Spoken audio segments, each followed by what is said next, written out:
there? Do I feel like that I want to go tell somebody else about, hey, Leslie, you got to try this with me one day. Go over here with me. You're going to like this. And people walk away and go, thank you, Lord, for bringing me here today. How uplifting was that? You see, I don't follow Christ by trying to keep rules, by trying to do things. I follow Christ because I'm in love with Christ. I'm in love with Christ because of what He's done for me. So shame on me if I ever fall into this completely stale state where it's just about me. And do not kid yourself. Do not kid yourself. Toy drives, clothing drives, food drives, random acts of kindness. On the surface, nothing wrong with them.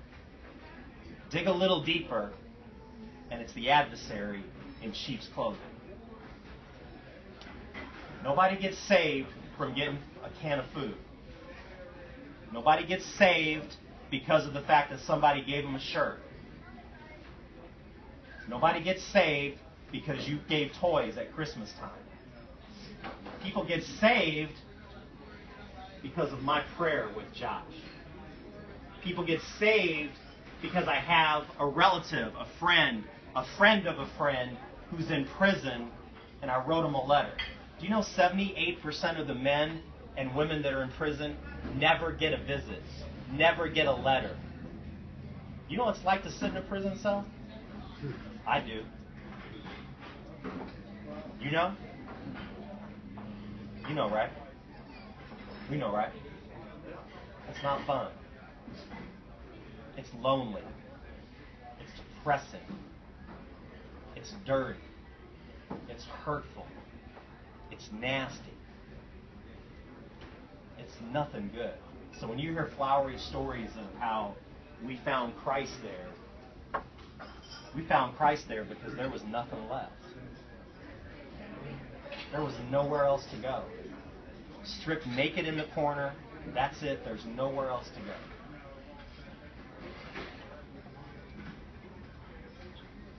And they're all sitting right over there, a few miles from here.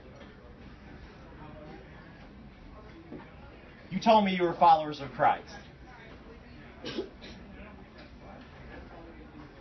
I want you to do me a favor.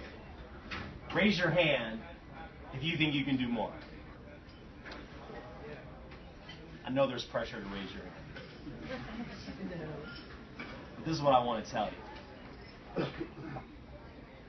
This is a very serious game. Very serious game. People will tell you, is the end coming?